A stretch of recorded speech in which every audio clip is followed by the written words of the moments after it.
Então, Romanos capítulo 7, versículo 1 ao 13. Diz assim a palavra do Senhor. Não sabeis vós, irmãos, pois que falo aos que sabem a lei, que a lei tem domínio sobre o homem por todo o tempo que vive? Porque a mulher que está sujeita ao marido, enquanto ele viver, está-lhe ligada pela lei. Mas, morto o marido, está livre da lei do marido. De sorte que, vivendo o marido, será chamada adúltera, se for de outro homem. Mas, morto o marido, livre está da lei. E assim não será adúltera, se for de outro marido. Assim, meus irmãos, também vós estáis mortos para a lei pelo corpo de Cristo, para que sejais de outro, daquele que ressuscitou dentre os mortos, a fim de que demos fruto para Deus. Porque quando estávamos na carne, as paixões dos pecados que são pela lei operavam em nossos membros para darem fruto para a morte. Mas agora temos sido libertados da lei, tendo morrido para aquilo em que estávamos retidos, para que sirvamos em novidade de espírito e não na velhice da letra. Que diremos, pois? É a lei pecado? De modo nenhum. Mas eu não conheci o pecado senão pela lei, porque eu não conheceria a concupiscência se a lei não dissesse, não cobiçarás. Mas o pecado, tomando ocasião pelo mandamento, operou em mim toda a concupiscência. Porquanto sem a lei estava morto o pecado, e eu em algum tempo vivia sem lei. Mas vindo o mandamento, reviveu o pecado, e eu morri. E o mandamento que era para a vida, achei eu que me era para a morte. Porque o pecado, tomando ocasião pelo mandamento, me enganou, e por ele me matou. E assim, a lei é santa, e o mandamento santo, justo e bom. Logo, tornou-se-me o bom em morte? De modo nenhum. Mas o pecado, para que se mostrasse pecado, operou em mim a morte pelo bem, a fim de que, pelo mandamento, o pecado se fizesse excessivamente maligno. Até aqui. Amém. Podem se assentar.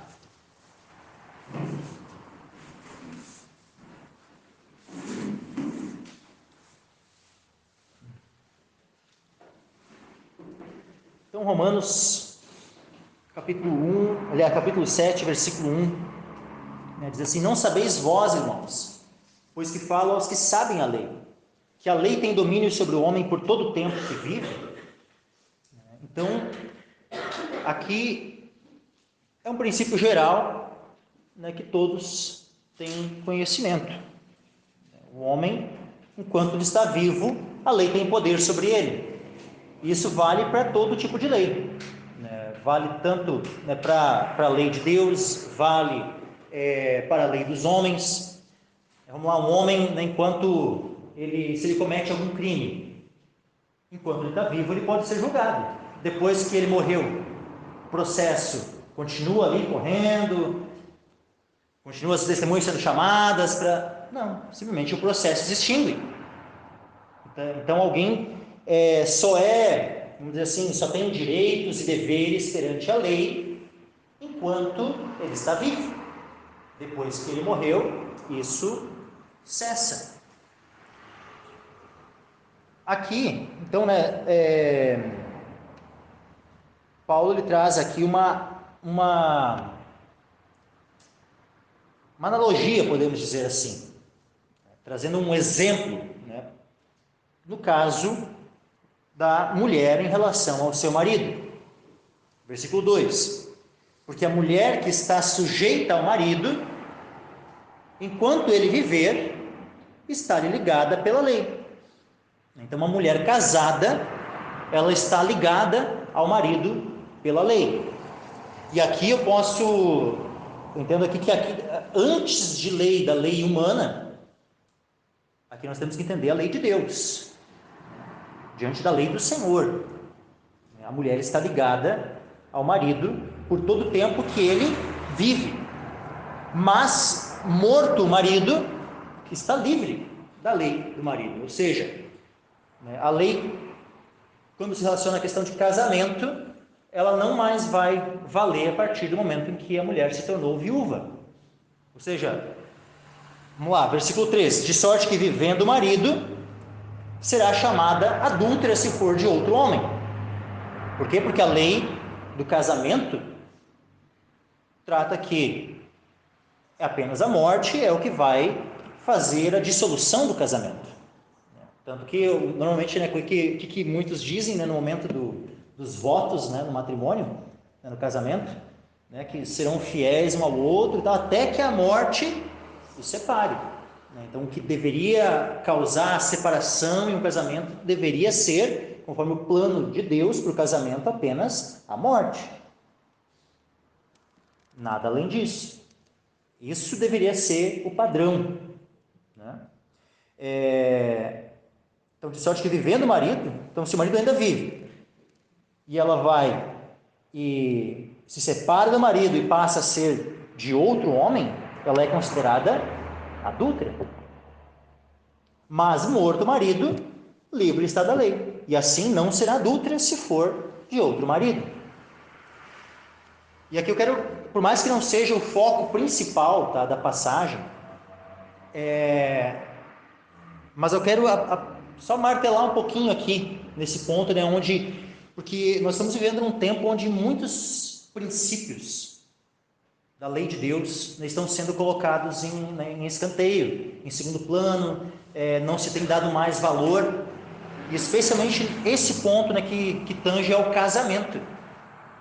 Tem sido a questão de divórcio, é algo que tem sido banalizado nos nossos dias. Nós ouvimos, sabe, de pastores, né, que se dizem pastores que muitas vezes estão no segundo, terceiro, quarto casamento, sendo que a palavra diz, né, que o pastor, uma das qualificações de um pastor é que ele deveria ser marido de uma só mulher. E aquilo, por que o pastor deve ser marido de uma só mulher? Porque ele deve ser um exemplo para o rebanho, a ser seguido, ou seja, o mesmo padrão que vale para um pastor, é óbvio que é o mesmo padrão para toda a igreja. Não é só, o pastor tem que ser marido de uma só mulher, mas daí os irmãos, né, podem... Não, o mesmo padrão, na verdade, é para todos. É só porque ele tem que ser o exemplo a ser seguido. E os irmãos, então, né, a igreja, a congregação, deve seguir o exemplo do pastor, sendo, né, o irmão marido de uma só mulher e a mulher esposa de um só marido. O que deveria dissolver o casamento e possibilitar então um segundo casamento? A morte. Esse é o padrão. A mulher está sujeita ao marido enquanto ele viver, mas morto o marido, está livre da lei do marido. O que Jesus disse? Vamos lá, vou pegar aqui uma palavra do Senhor aqui sobre isso, né? Quando justamente ele foi questionado pelos fariseus, né, sobre essa questão. Mateus 19. Mateus 19, versículo 3. Então chegaram a ele os fariseus tentando e dizendo-lhe: é lícito ao homem repudiar sua mulher por qualquer motivo? Ou seja, é lícito, é correto diante de Deus haver um divórcio por qualquer motivo? Não gosto mais, não está dando mais certo, a gente só briga, a gente só discute, acho que o melhor é se divorciar e separar. É assim? Vamos ver o que Jesus disse. Essa era a questão que os fariseus levantaram. Por qualquer motivo, a gente pode se divorciar por qualquer motivo? Posso por qualquer motivo dar carta de divórcio? Repudiar a mulher?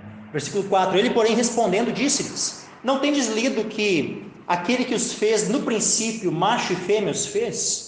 E disse: portanto, deixará o homem pai e mãe e se unirá à sua mulher, e serão os dois em uma carne. Vocês não leram isso? Aí os fariseus disseram o quê? Versículo 7. Disseram-lhe eles: então, por que mandou Moisés dar-lhe carta de divórcio e repudiá-la? Disse-lhes ele: Moisés, por causa da dureza dos vossos corações, vos permitiu repudiar vossas mulheres, mas ao princípio não foi assim. Ou seja, o plano de Deus, o plano original para o casamento, para a família, é que não houvesse divórcio, de maneira alguma. é que simplesmente não houvesse divórcio, é que o casamento fosse até que a morte os separasse.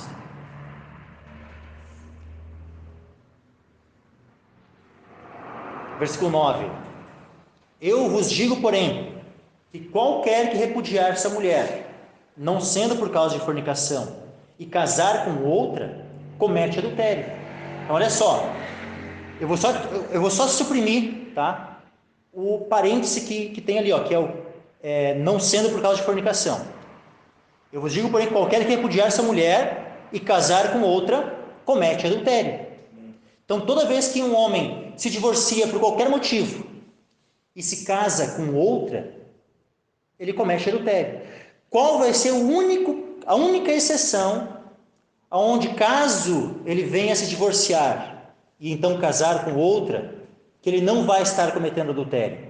É somente em uma exceção que Jesus abriu aqui, a não ser, não sendo por causa de fornicação. E por que isso? Por que no caso de fornicação seria permitido o divórcio e um novo casamento, e aonde esse novo casamento não seria adultério? Porque pela lei de Deus, qual era a consequência da fornicação? A morte do fornicador. A morte do fornicador. Pensa, um homem e uma mulher estão casados e a mulher adultera.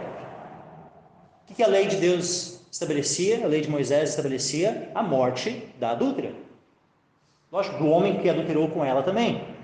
Se o homem adulterasse, o que iria acontecer com ele? Ele ia ser morto. Então, o que na sequência iria acontecer? A mulher ia ficar viúva e ia poder se casar novamente. Se fosse a mulher que tinha traído, ela iria ser morta, apedrejada. Essa era a pena do adultério.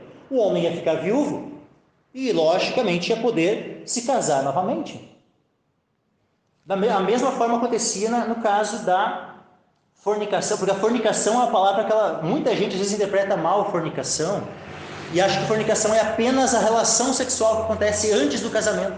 Mas fornicação ela tem uma abrangência muito maior. Adultério, por exemplo, sim, é algo que somente acontece com pessoas casadas. No caso, assim, pelo menos um dos dois tem que ser casado. Mas fornicação é algo maior, do qual adultério é uma parte. Adultério é fornicação, mas nem todo tipo de fornicação vai ser adultério. Então, é lógico que a relação sexual entre pessoas que não são casadas, entre dois solteiros, ela não vai ser adultério, mas vai ser fornicação. Mas toda vez que acontecer adultério, também é fornicação. Então, por exemplo, tinha na lei de Moisés também essa situação da moça que dizia que era virgem, o pai dava ela em casamento, com a promessa de que ela era virgem, mas chegava lá, casar, e não era virgem. O que podia acontecer? Aquele homem, ele poderia não fazer nada e só permanecer casado com ela? Poderia. Mas o que ele poderia fazer? Chega a dizer, não encontrei, casei com ela, mas não encontrei ela virgem. O que queria? O pai, se não tivesse provas da virgindade da filha, o que iria acontecer com essa moça? Ela ia ser levada à porta da casa do seu pai e iria ser apedrejada. Aliás, é isso. Ia ser morta na porta da casa do seu pai. E então esse homem, iria estar, por estar viúvo, livre para casar novamente. Ou seja, basicamente, então, o que permite um novo casamento? A morte.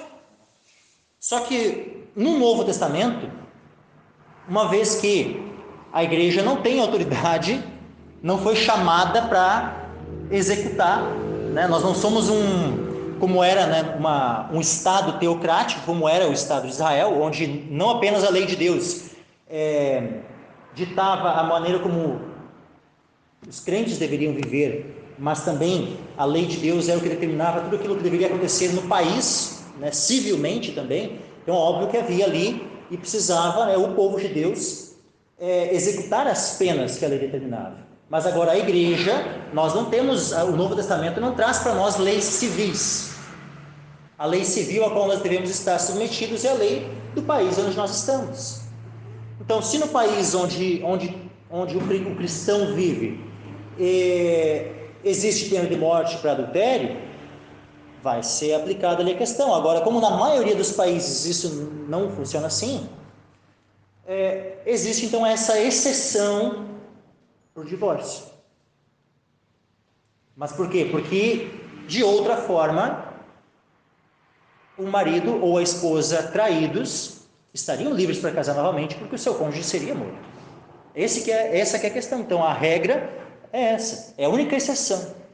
A exceção é o caso de fornicação, porque se a lei de Deus fosse levada à risca, nesse caso, aquele que traiu, aquele que fornicou, seria morto, e o outro estaria livre para casar. Então, mesmo que não venha a acontecer a morte daquele que traiu, o traído está livre para se divorciar e casar novamente. Isso não significa que ele não deva perdoar. Tá? O perdão, ele sempre é incondicional, é sem condições. Mas agora, não significa que alguém que perdoa necessariamente é obrigado, em face do perdão, a permanecer neste casamento. Mas agora, pode permanecer? Pode, óbvio que pode. É óbvio que havendo o perdão e devendo, uma vez que deve haver o perdão, pode o marido perdoar uma esposa que o traiu e permanecer casado com ela? Pode. Ele não é, o divórcio nesse caso é apenas uma permissão, é uma exceção. Pode a esposa perdoar o marido que a traiu e permanecer casada com ele? Pode. Mas, mais uma vez, o divórcio ele não é, nesses casos, uma obrigação, é uma exceção, é uma permissão apenas. E apenas nesses casos. Não é por qualquer motivo. Parece que o povo tem se esquecido, né, do padrão de Deus, que o casamento deveria se dissolver apenas com a morte. E acham que podem se divorciar e casar novamente por qualquer motivo. E estão homens se divorciando de suas esposas e se tornando adúlteros por contraírem novas núpcias. E também fazendo com que suas mulheres, as quais eles se divorciam, expondo elas ao adultério. Sabe, isso é algo muito terrível que tem acontecido em nosso meio, mesmo dentro da igreja do Senhor. Mesmo dentro da igreja do Senhor. Pessoas têm se tornado adúlteros e adúlteras pelo fato de banalizarem esse ensino do Senhor. Os fariseus perguntaram, e parece que hoje em dia, né, tá aí uma boa parte da igreja estão na mesma pergunta dos fariseus. Eles, Senhor, tentando encontrar uma resposta positiva. É por qualquer motivo que eu posso me divorciar? E querendo encontrar um sim da parte de Deus. Quando Jesus já estabeleceu o padrão da sua palavra. É isso, não vai mudar. Até que o Senhor Jesus volte, não vai mudar. Depois a única diferença que vai haver é que ninguém mais vai ser dado em casamento, ninguém vai mais casar depois, né? Mas até lá, o padrão de Deus para o casamento permanece esse. Vamos dar continuidade aqui. Versículo 4. Eu vou só novamente ler, né, o versículo 3, mas vamos dar sequência na exposição do versículo 4. De sorte que vivendo o marido será chamada adúltera se for de outro homem, mas morto o marido, livre está da lei. E assim não será adúltera se for de outro marido. Assim, meus irmãos, também vós estáis mortos para a lei pelo corpo de Cristo, para que sejais de outro, daquele que ressuscitou dentre os mortos, a fim de que demos fruto para Deus.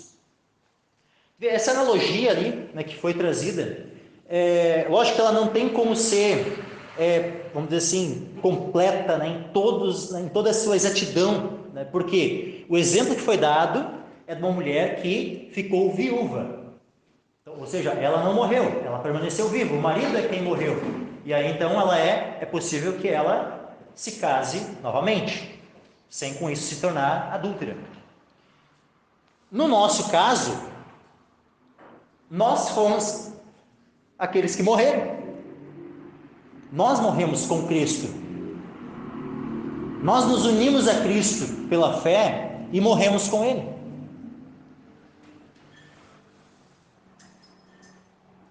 Só que qual que é o detalhe?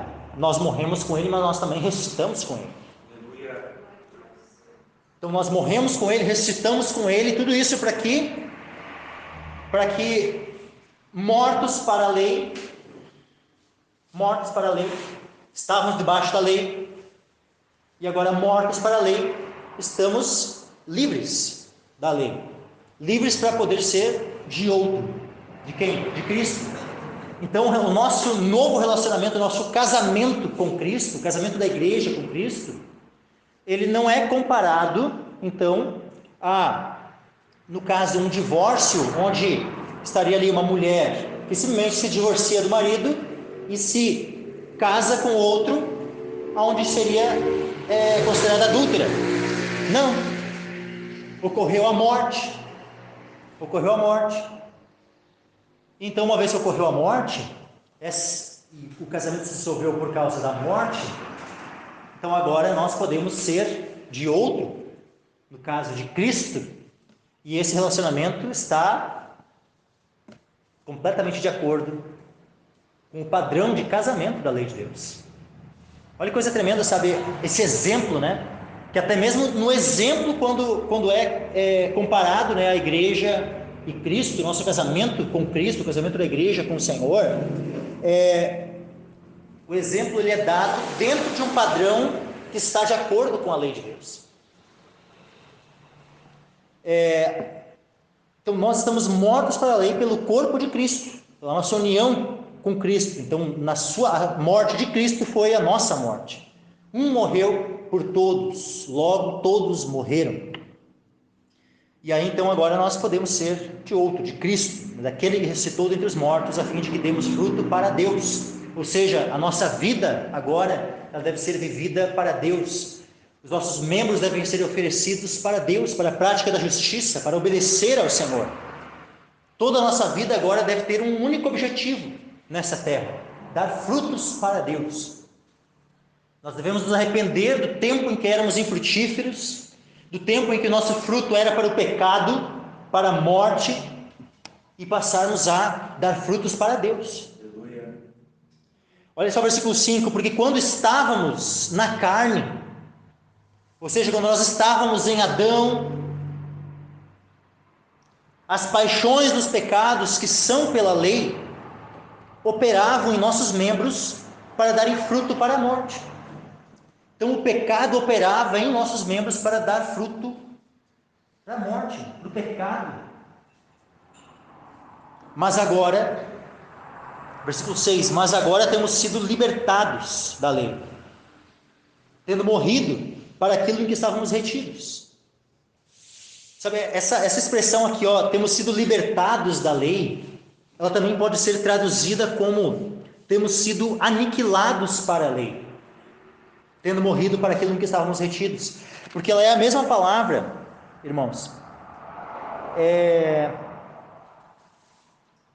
quando diz assim, lá no versículo 6, do capítulo 6, Romanos 6, sabendo isso, que o nosso homem velho foi com ele crucificado, para que o corpo do pecado seja desfeito, né? E esse desfeito também pode ser a mesma palavra ali, né? Ou seja, esse desfeito pode ser também traduzido como aniquilado, né? Para que o corpo do pecado seja aniquilado, seja desfeito, para que não sirvamos mais ao pecado.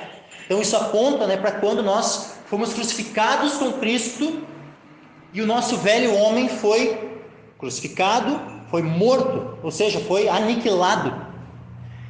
Então agora nós, tendo sido então aniquilados para a lei, tendo morrido, olha só, tanto aqui eu entendo assim, aqui está ressaltando isso, né? O fato de nós termos sido aniquilados pela nossa união com Cristo em sua morte, ele ali crucificado e nós unidos a ele.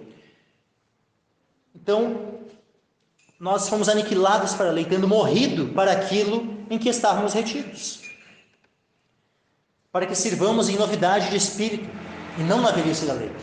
Ou seja, agora ressuscitados com Cristo, nós vivemos em novidade de vida, em novidade de espírito. Agora nós não estamos mais debaixo da lei, daquele ministério que é chamado lá em 2 Coríntios capítulo 3, né, do ministério da morte. Nós não estamos mais debaixo do ministério da morte. mas nós estamos agora debaixo do ministério do Espírito. O ministério do Espírito. Aleluia. Glória a Deus. Olha só, abram ali comigo, 2 Coríntios 3. 2 Coríntios 3.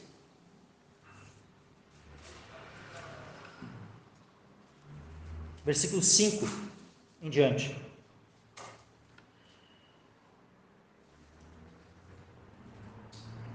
Diz assim: não que sejamos capazes, 2 Coríntios 3, versículo 5 em diante, não que sejamos capazes por nós de pensar alguma coisa, como de nós mesmos, mas a nossa capacidade vem de Deus, o qual nos fez também capazes de ser ministros de um novo testamento, não da letra, mas do Espírito, porque a letra mata e o Espírito vivifica. Então, que letra aqui que é a letra que mata? É a lei. A letra mata e o Espírito vivifica. Aqui embaixo agora nós vamos continuar lendo, vai ter a explicação do porquê que a letra mata e o Espírito vivifica. Essa comparação entre um e o outro. Olha só o versículo 7.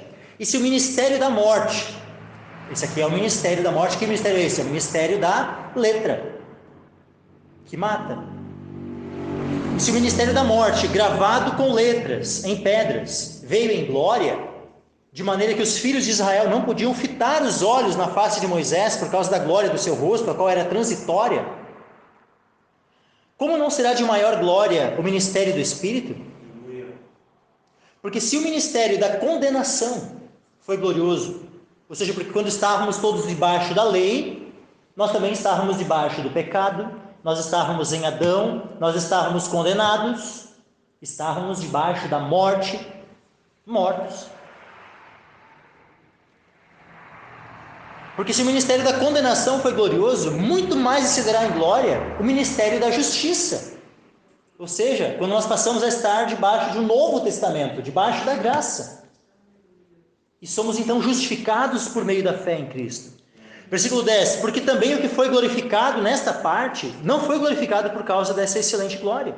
Porque se o que era transitório foi para a glória, muito mais é em glória o que permanece. O que é esse transitório? O transitório aqui é o Velho Testamento. O pacto das obras.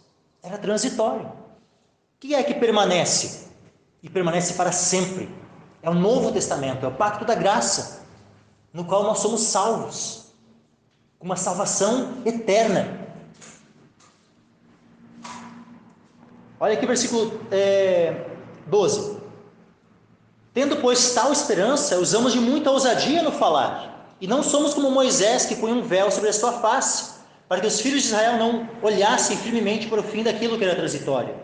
Mas os seus sentidos foram endurecidos, porque até hoje o mesmo véu está por levantar na lição do Velho Testamento, o qual foi por Cristo abolido. Então, vê, o Velho Testamento foi por Cristo abolido. E quando eu digo Velho Testamento aqui, eu não estou referindo aos 39 livros que nós conhecemos como Velho Testamento. Não foram os 39 livros que foram abolidos por Cristo. Não.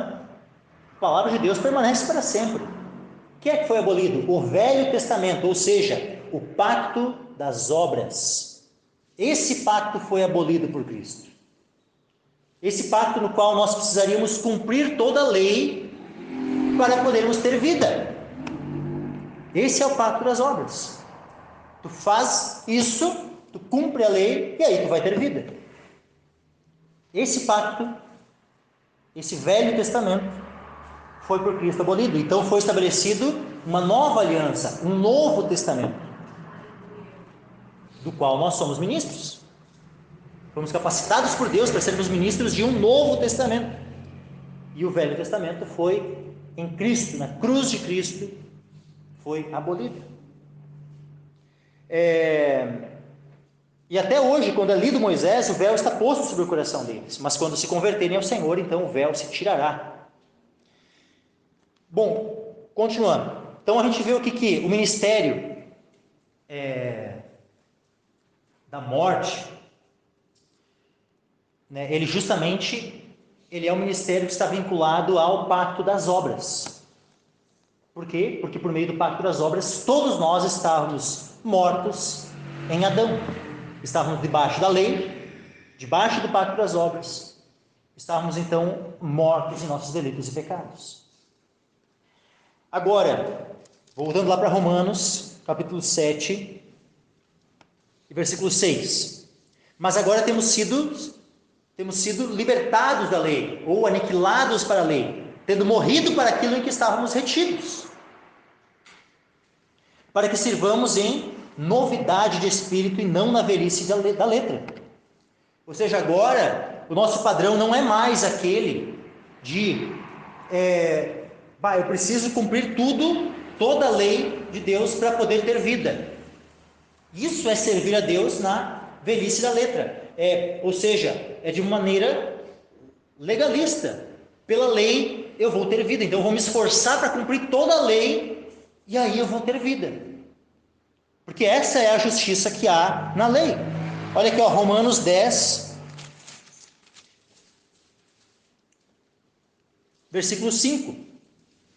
Ora, Moisés descreve a justiça que é pela lei. Romanos 10, versículo 5. Dizendo, o homem que fizer estas coisas, viverá por elas. Então, nós, pela lei, pelo Velho Testamento, nós temos vida se nós fizermos, se nós cumprirmos todo ele.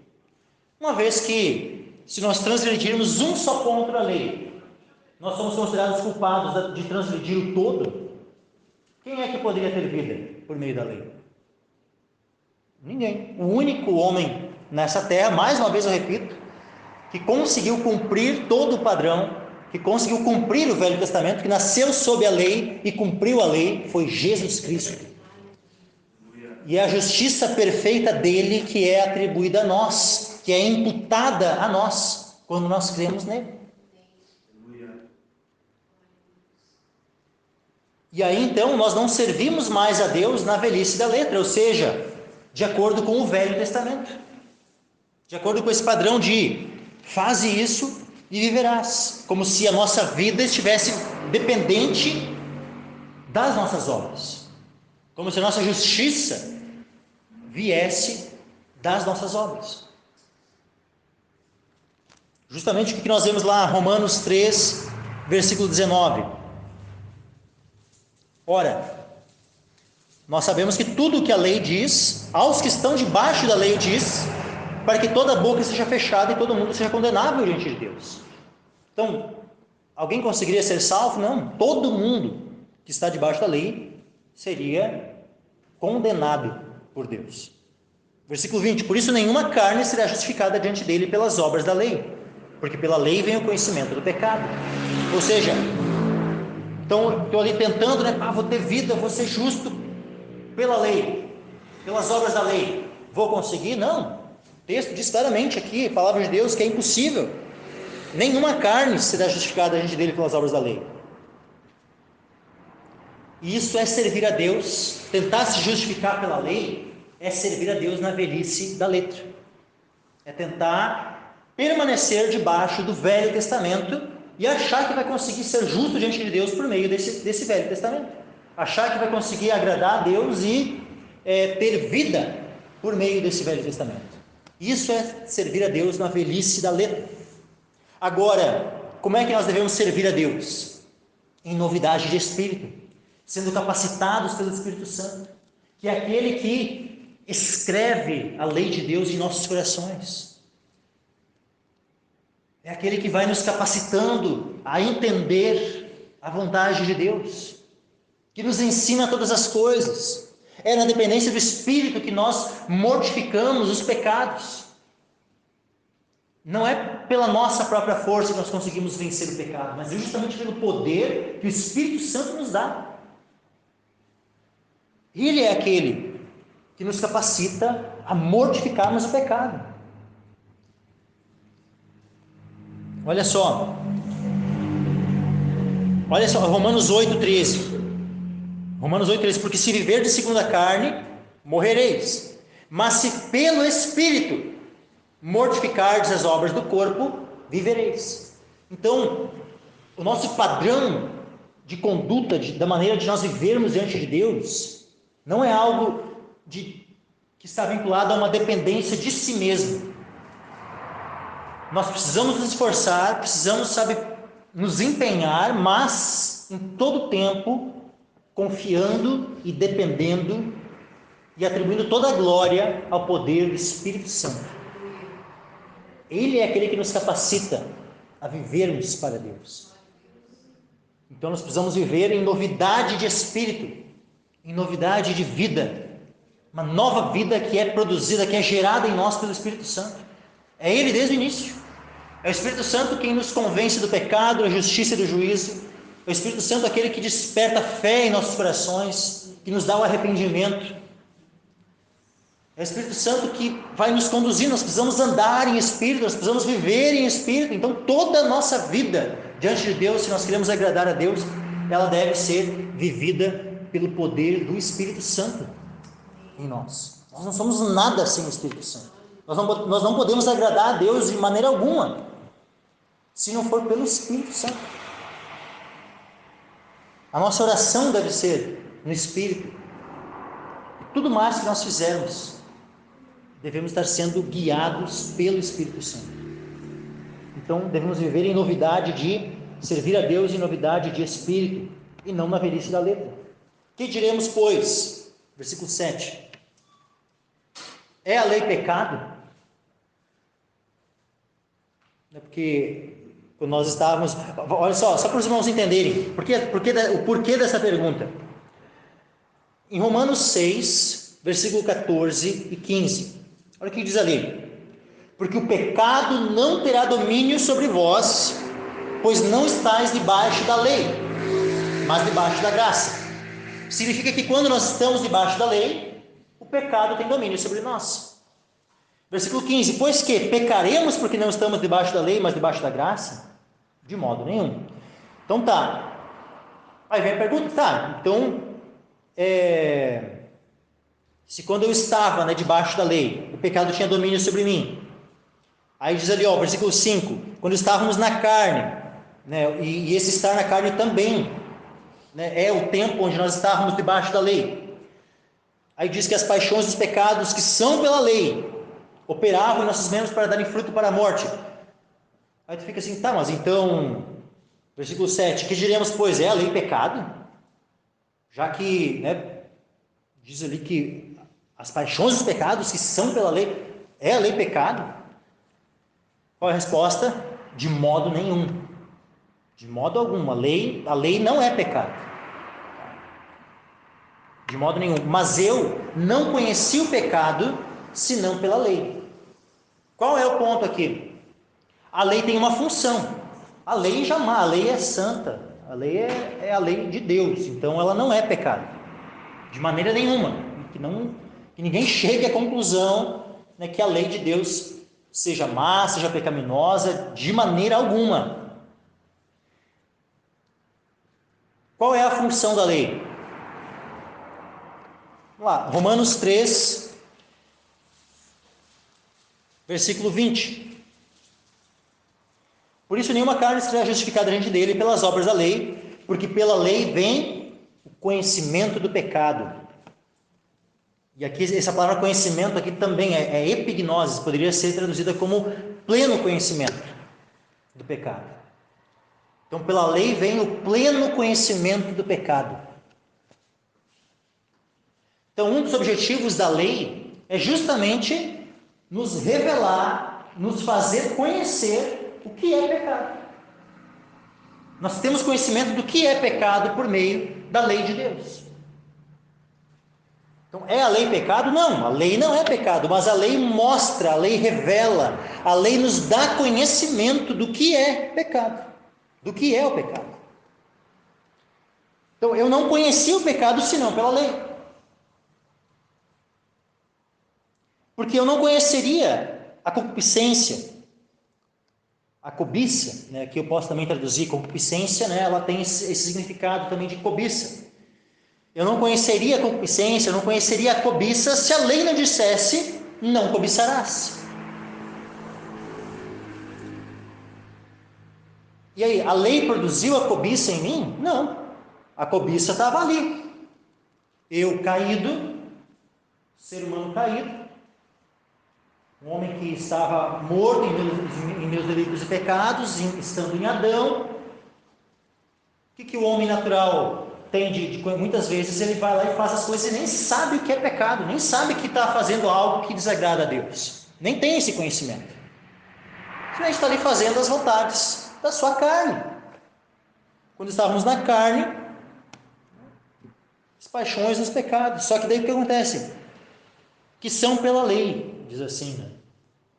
Operavam em nossos membros para darem fruto para a morte. Aí o que acontece? O que o pecado faz? O pecado é tão terrível, tá, que um dos princípios do pecado é a rebeldia. Então, um dos princípios da natureza caída é justamente a rebelião contra Deus. Então, o que acontece? Olha só, versículo 8. O pecado, tomando ocasião pelo mandamento, operou em mim toda a concupiscência. Porquanto sem a lei estava morto o pecado. O que acontece? Existe uma lei, o pecado, por causa do princípio de rebeldia que está vinculado ao pecado, ele vai querer se rebelar contra essa lei. Então, quanto mais um pecador conhece da lei de Deus, mais o pecado sobre essa natureza má, essa natureza pecaminosa, carnal e rebelde, vai ser incitada a querer ir contra o padrão de Deus, a lei de Deus. Já ouviram aquele ditado? Sabe, esses dias eu estava no meu trabalho, assim, e um dos meus colegas, né, estavam ali falando sobre política e tal, acho que faz um tempo, foi antes das eleições passadas. E aí ele falava assim, citou um ditado assim, se há governo, eu sou contra. Se alguém já ouviu esse ditado aí, né, não é novo, não é um ditado novo, é um ditado antigo. O que é isso? É exatamente o princípio do pecado, é o princípio de rebeldia. Ou seja, se há um governo, eu vou ser contra. Não importa quem é que está no governo, eu vou ser sempre contra. Ou seja, eu vou ser sempre um rebelde em relação a quem está no governo. Nunca vou me submeter a quem está no governo. Esse é o princípio da palavra, justamente esse é o princípio completamente oposto. A palavra aqui em Romanos 13 diz assim, toda alma esteja sujeita às autoridades superiores, porque não há autoridade que não venha de Deus. As autoridades que foram ordenadas por Deus. Então, esse ditado, ele assim, traduz com muita propriedade o princípio do pecado, que é um princípio de rebeldia. Então, no momento que tu tem conhecimento de que há um padrão que deve governar a tua vida, o pecado ele vai tentar ser contra esse padrão, ele vai tentar se rebelar a esse padrão de governo de Deus na tua vida. Então o pecado sempre vai se voltar contra o Senhor, contra a lei do Senhor. Por isso que ele acaba usando da lei e acaba que a força do pecado acaba sendo a lei por causa disso, porque ele acaba se utilizando da lei para poder despertar mais ainda. Então isso aí é errado, é pecado. Daí, né, a natureza pecaminosa fica ali naquela vontade de fazer o que está errado, de fazer aquilo que soube que não deve fazer.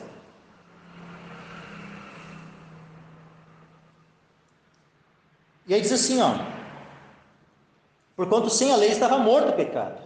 Versículo 9, e eu, em algum tempo, vivia sem lei, mas vindo o mandamento, reviveu o pecado e eu morri. O que significa isso, que ele vivia sem lei? Ele achava que estava vivo. Isso que Paulo está falando justamente do período, né, onde ele ali, fariseu, e ele fala assim, a respeito desse tempo, né? Olha só, Filipenses, capítulo 3, ele diz assim, se algum outro cuida que pode confiar na carne, ainda mais eu. Filipenses 3, versículo 4 e 5 em diante ali. circuncidado no 8º dia, da linhagem de Israel, da tribo de Benjamim, hebreu de hebreus, segundo a lei fui fariseu, segundo o zelo perseguidor da igreja, segundo a justiça que há na lei, irrepreensível. Mas será que ele era de fato irrepreensível pela justiça que há na lei diante do trono de Deus? Não.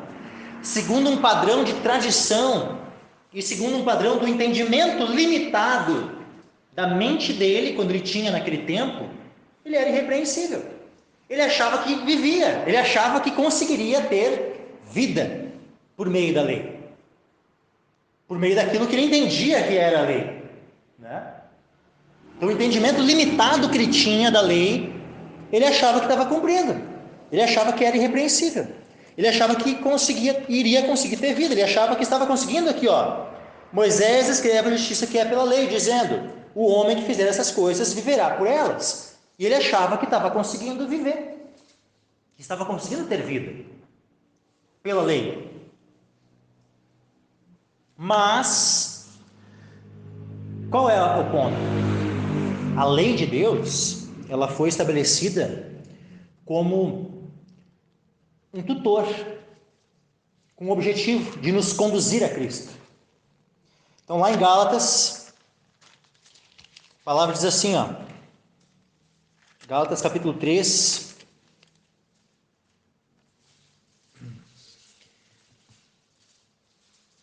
versículo 22, Gálatas 3, 22. Mas a Escritura encerrou tudo debaixo do pecado, para que a promessa pela fé em Jesus Cristo fosse dada aos crentes. Mas antes que a fé viesse, estávamos guardados debaixo da lei, e encerrados para aquela fé que se havia de manifestar, de maneira que a lei nos serviu de tutor para nos conduzir a Cristo, para que pela fé fôssemos justificados. Mas depois que veio a fé, já não estamos debaixo de tutor. Aleluia. Qual é o ponto? Por que a lei ela nos serve de tutor para nos conduzir a Cristo? É justamente por causa disso aqui que a gente está lendo aqui em Romanos agora. Porque a lei, ela revela o quê? A lei, ela encerrou tudo debaixo do pecado. E a lei, então, ela serve para nos trazer o pleno conhecimento. Pela lei vem o pleno conhecimento do pecado. E aqui nós estamos entendendo, olha só, eu não conheci o pecado senão pela lei. Que diremos, pois é a lei pecado? De modo nenhum, mas eu não conheci o pecado senão pela lei. Então esse é o objetivo. A lei nos revelando o que é o pecado, nos dando a conhecer, isso aí que está fazendo é pecado. Aí a gente vai assim, mas eu achava que eu estava agradando a Deus. Eu achava que eu não fazia nada de errado. Eu nunca matei, eu nunca roubei, eu nunca adulterei. Eu pago minhas contas em dia. E aí as pessoas acham que lá no dia lá Deus vai, pesar as coisas boas, as coisas más que eu faço, e eu acho que eu estou conseguindo fazer um pouquinho mais de coisa boa do que de coisa má, então, e a pessoa acha que está tranquila, que aquilo de bem que ela acha que está fazendo vai ser o suficiente, para salvá-la, então ela acha que vive. Mas quando ela de fato começa a conhecer a lei de Deus, quando ela verdadeiramente começa a entender que a lei de Deus, ela é espiritual. Olha só, Romanos 6, 7, 14. Porque bem sabemos que a lei é espiritual. Tem gente, que acha que assim, na época da lei de Moisés, o pecado, o adultério era só quando o homem ia lá e de fato levava a mulher para a cama e tal, e daí consumava o ato, daí que ele cometia adultério. Mas agora no Evangelho o padrão de Deus mudou. Está errado isso, meus irmãos. Isso é pregado, já cansei de ouvir esse tipo de pregação, mas isso está errado. A lei de Deus sempre foi espiritual, porque a lei de Deus reflete justamente o caráter de Deus. Então o padrão da lei em Cristo não faz como muitos dizem, ele aumentou o padrão. Não, Jesus apenas revelou o padrão que sempre estava ali, mas que as tradições humanas acabaram diminuindo o padrão. Por isso que Jesus fala assim, ele não diz assim, vistes que está escrito, mas eu vos digo. Não é isso que está ali, quando tem o sermão da montanha. Ele não diz assim, viste que foi escrito, não matarás, viste que foi escrito, não adulterarás. Jesus não fala dessa forma. ele fala, ouvistes que foi dito? Por que ele fala dito e não escrito? Porque ele não está corrigindo a lei de Deus. Ele está corrigindo o padrão oral, de tradição, que diminuía o padrão da lei de Deus. Ele não está contestando, ele não está anulando, ele recém tinha dito que não veio para abolir a lei, mas para cumpri-la. Então ele estava ali justamente no Sermão da Montanha, estabelecendo o verdadeiro e espiritual sentido da lei. Porque a lei é espiritual.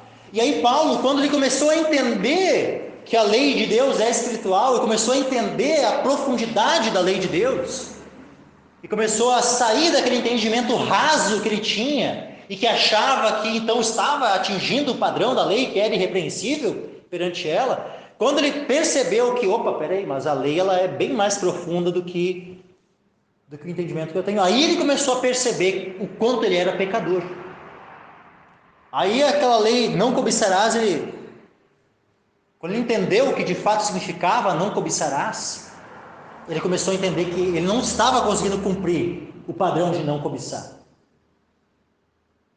E aí, uma vez que ele começou a entender esse padrão mais profundo e espiritual da lei, que sempre estava ali, mas que ele não tinha esse entendimento, ele começou a ser convencido de pecado. E é que nós chamamos algo, convicção de pecado. Ele começou a estar debaixo de convicção de pecado. Ele começou a se perceber pecador. Ele começou a se perceber, eu em algum tempo vivia sem lei, mas vindo do mandamento, reviveu o pecado. E eu morri. Ou seja, o que reviveu aqui? A noção de que ele era pecador. De que o pecado estava ali, de que ele não estava de fato conseguindo cumprir o padrão da lei. Isso é o que estava acontecendo. Ou seja, aqui Paulo está descrevendo justamente o momento onde ele começa a estar sob convicção de pecado. E é onde de fato a lei está cumprindo o objetivo dela, que é dar pleno conhecimento do pecado e é servir de tutor para nos conduzir a Cristo. Porque quando nós entendemos a lei verdadeiramente, e ela como sendo espiritual, o que nós começamos a perceber? Que nós não atingimos o padrão da lei. Que nós jamais poderíamos ser descritos como irrepreensíveis perante a lei de Deus. Mas nós percebemos que nós somos completamente pecadores e estamos então condenados. Estamos mortos. Então ele percebeu que estava morto. Quanto sem a lei, sem a lei estava morto o pecado. Eu, em algum tempo, vivia sem lei, mas vindo o mandamento, reviveu o pecado. Eu morri. Na verdade, o que aconteceu? Ele percebeu, pelo conhecimento que a lei deu a ele, e isso, lógico, que não foi uma operação da mente, do raciocínio dele, mas foi algo operado pelo Espírito Santo.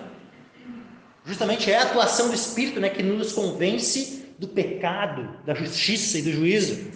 Então, quando o Espírito Santo convenceu ele, por meio da lei, do seu pecado, ele morreu, ou seja, ele entendeu que estava morto em seus delitos e pecados. Ele entendeu que ele não tinha vida e que não tinha possibilidade alguma de ele conseguir ter vida por meio da lei. Então ele começou a entender isso. Quando é que se deu isso na vida de Paulo? Eu não sei exatamente. Será que foi antes de ele ir lá para Damasco? É possível? É possível. É possível que o Espírito Santo já estivesse trabalhando no coração dele antes disso. Porque ele estava lá, indo lá para perseguir. Mas o que Jesus fala? Duro é para ti, recalcitrar contra os aguilhões.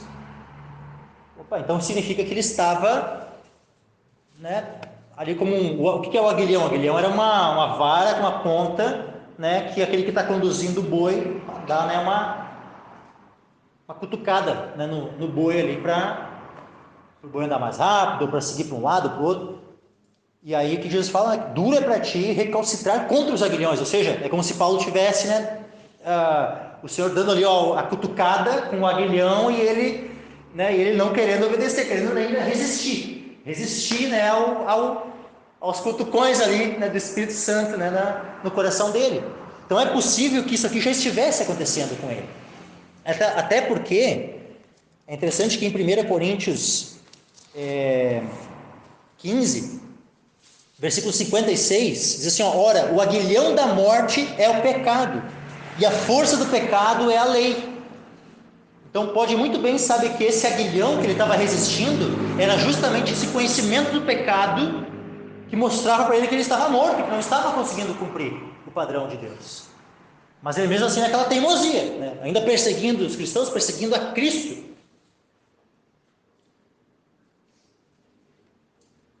Querendo negar a realidade que ele na verdade estava morto. Então estava ali, resistindo, recalcitrando contra os aguilhões. É possível que fosse nesse tempo. Alguns entendem que era naqueles 3 dias que ele estava ali orando e jejuando. Pode ser também. Pode ser que nos 2 momentos. Eu creio que antes e depois. Antes e também naquele momento.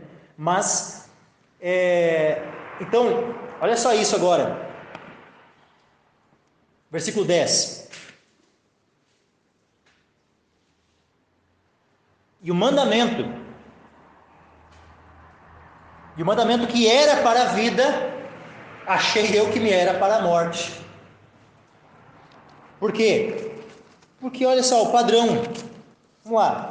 Eu já citei 2 vezes aqui Romanos 10, versículo 5, né? Mas deixa eu citar agora uma outra passagem, que é para os irmãos entenderem bem que não é só aquela passagem de Romanos 10, 5 que mostra que a justiça por meio da lei, né, era dessa forma. Gálatas capítulo 3 e versículo 12. Ora, a lei não é da fé, mas o homem que fizer estas coisas, por elas viverá. Então o padrão para ter vida por meio da lei é aquele que fizer essas coisas. Então, ou seja, aquele que cumpre o mandamento tem vida. Esse é o padrão da lei. Então a lei não é da fé, a lei é das obras, né? O homem que fizer essas coisas, por elas viverá. Gálatas 3, 12. Então o mandamento que era para a vida, o homem que fizer essas coisas viverá. Então o mandamento que era para a vida, achei eu que me era para a morte. Por quê? Porque ele não conseguiu cumprir o mandamento. Ele não conseguiu obedecer toda a lei de Deus, então ele percebeu, bom, se eu não conseguir obedecer tudo, ele entendeu que maldito aquele que não permanecer em todas as coisas que estiver escrito no livro da lei. Então ele percebeu que na verdade ele estava debaixo de maldição, que ele estava debaixo da morte, que era isso que ele merecia. Versículo 11: porque o pecado, tomando ocasião pelo mandamento, me enganou e por ele me matou. Ele percebeu que estava morto. E especialmente ainda o pecado, quanto mais ele conhecia da lei, mais ainda o pecado ia, né, e incitava a natureza dele, né, o ser dele, para desobedecer a lei. Então, o pecado toma ocasião pelo mandamento e o mata, o engana e mata. Esse é o padrão do pecado desde o princípio. Olha como é que foi lá no Éden. Não foi justamente a partir do mandamento de Deus que Satanás vai e tenta e se utiliza disso como uma ferramenta para fazer o homem cair? Deus dá o mandamento: vocês podem comer de toda a árvore do jardim, mas desta árvore, do conhecimento do bem e do mal, dela não comereis. No dia que dela comerdes, certamente morrerás. Deus dá o mandamento. Chega a serpente lá, o que diz? Vocês não podem comer de nenhuma árvore do jardim. E aí, foi assim que Deus disse: de nenhuma árvore do jardim comereis. Aí a Eva, né? A gente pode comer de todas as árvores do jardim, só a árvore que está no meio do jardim, né? Deus disse, ela não é para tocar e nem para comer, nem para tocar. E aí, o que a serpente fala? Não, certamente não morrereis. Qual foi a estratégia do pecado ali? Justamente se utilizando do mandamento para ver. Então, o pecado, tomando ocasião pelo mandamento, me enganou e por ele me matou. E qual é a consequência de desobedecer o mandamento? A morte. Certamente morrerás. E aí, Deus sabe que no dia que dele comeres, os vossos olhos se abrirão. Vocês são conhecedores do bem e do mal, assim como ele. Sejam semelhantes a Deus. E aí, viu que foi lá, estendeu a mão, pegou do fruto, comeu, deu para o seu marido, ele comeu com ela. Então o padrão do pecado, ele já vem desde o Éden. É o mesmo padrão, que se repete, e repete, e repete, indeterminadamente, indefinidamente. Agora, a lei. Assim, a lei é santa. E o mandamento, santo, justo e bom. Por quê? Porque justamente a lei reflete o caráter de Deus. Deus é santo, Deus é justo e Deus é bom. Uma vez que a lei reflete o caráter de Deus, reflete a vontade de Deus, é lógico que a vontade de Deus, o seu caráter é santo, é justo e é bom. Então, não se pode atribuir pecado à lei de Deus, porque se nós atribuíssemos pecado à lei de Deus, estaríamos atribuindo pecado ao próprio Deus. E a lei reflete quem Deus é. A lei nos revela a vontade de Deus e o caráter de Deus. Então a lei não pode ser jamais pecado. É a lei pecado? De modo nenhum. A lei é o quê? A lei é santa. O mandamento é santo, justo e bom. Logo, versículo 13: tornou-se-me o bom em morte? De modo nenhum. O bom não foi tornado em morte. A culpa não é da lei. De modo nenhum.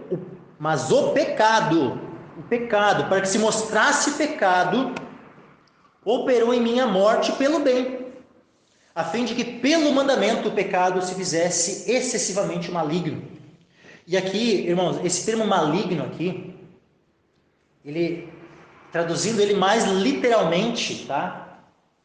Seria para que, e pelo mandamento o pecado se fizesse excessivamente pecaminoso. A gente poderia traduzir assim, né? Excessivamente pecaminoso. Então, assim, para que o pecado, né, justamente se utiliza de algo bom, de algo santo, de algo justo, que é a lei de Deus, e justamente por nos incitar à rebeldia contra esse padrão santo, justo, perfeito de Deus, é que ele se mostra, né, na sua face mais terrível e maligna. Ele se utiliza de algo bom e por meio de algo bom ele acaba nos matando. Então por isso que nós não podemos, é somente pelo Espírito que nós podemos resistir a isso. Que nós podemos mortificar as obras da carne, que nós podemos mortificar o pecado, porque se for pelas nossas próprias forças, nós estamos mortos. O pecado, ele vai acabar nos enganando, ele vai acabar endurecendo o nosso coração e se utilizando de algo bom para nos matar. O que cabe a nós? Dependermos do Espírito Santo, confiarmos na graça de Deus, nos entregarmos completamente a Cristo e confiarmos nele para a nossa salvação, confiarmos na graça que vem por meio dele também, na fé, que ele nos acrescente mais fé, que ele nos conceda a graça e o poder para não sermos dominados pelo pecado, para não estarmos mais debaixo do domínio do pecado, mas nos arrependermos e obedecermos à sua vontade. E termos cada vez mais, forte, inculcado em nosso coração, gravado, né, a lei de Deus no nosso coração, para que não pequemos contra ele, mas venhamos a obedecê-lo.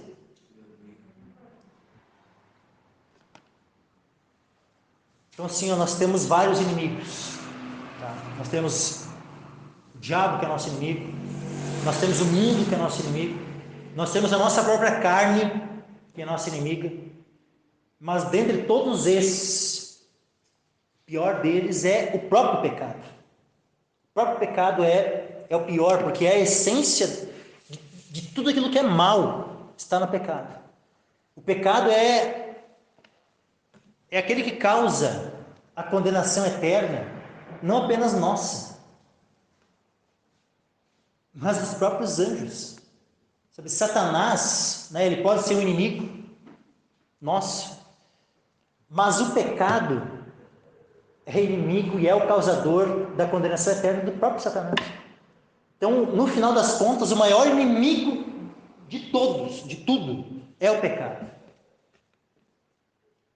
O pecado é a pior coisa que existe, é a coisa mais maligna que existe em toda a criação de Deus.